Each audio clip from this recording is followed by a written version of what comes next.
Hi there, everyone. This is Sean, and welcome to Questioning Money, a newsletter exploring how money works and how it affects the world around us. Today, I'm going to be giving a 5-minute overview on the history of money, just for everyone to be able to get a basic understanding of where we've come from.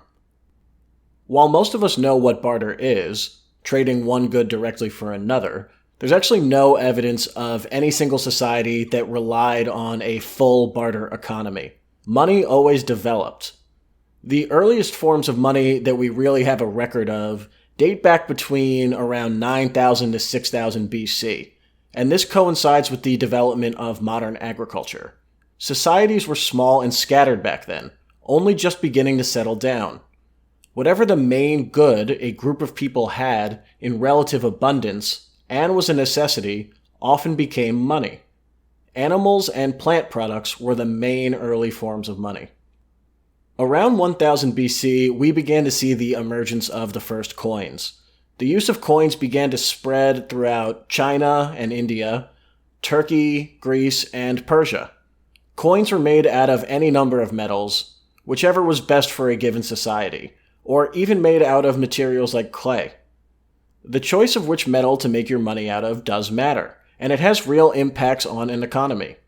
In ancient times, the material choice was rarely scarce enough to function as good money. Eventually, a large amount of copper, bronze, or whatever floods the market and a currency collapses.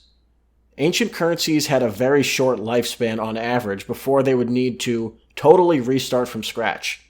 This is eventually what led to the adoption of gold and silver as common currencies. These metals were common enough to be used for everyday transactions, yet still have enough scarcity to retain value over time. Over this period from 1000 BC to about 700 AD, use of coinage as money became increasingly popular across the world.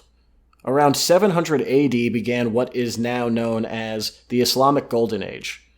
This was one of the first times throughout history where an expansive economy throughout a large geographic area all traded with one strong currency. The dinar, weighing 4.25 grams of gold, was the currency across the medieval Islamic world, a vast area that covered from northern Africa up into today's Middle East through Persia and down all the way towards India.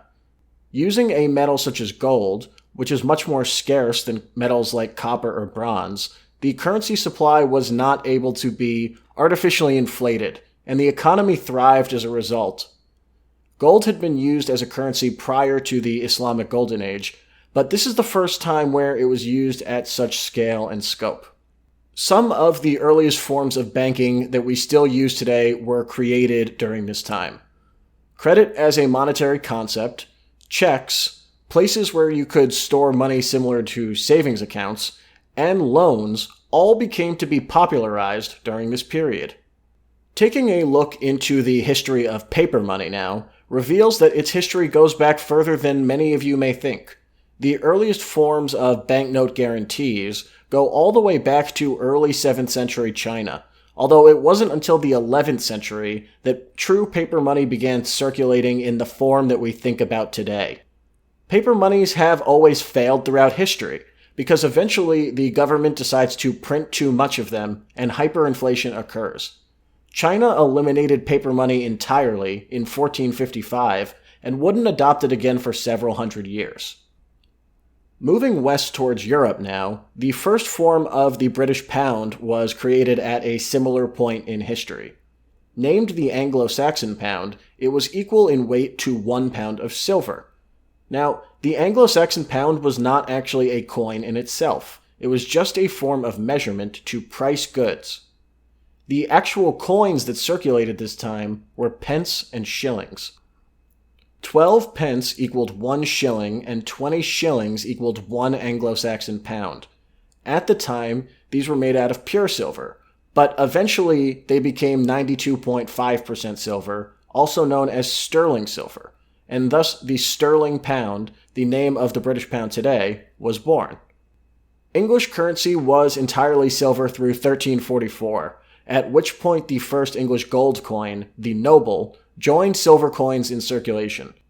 Silver continued to be the basis for the pound all the way until 1816. At that point, it became gold. The system that we use today is known as a fiat money system. Fiat money has no inherent value. It is not convertible, nor does it represent an amount of any good. All that it is backed by is government declaration and trust that the supply won't be overinflated. And that brings us to where we are today, and concludes our basic 5-minute history of money. I hope you found it interesting and informative. Thank you for listening to Questioning Money. If you like the newsletter, please subscribe. You can also find me on Twitter @SeanCover, and I'll talk to you all next week. Thank you for listening, and take care.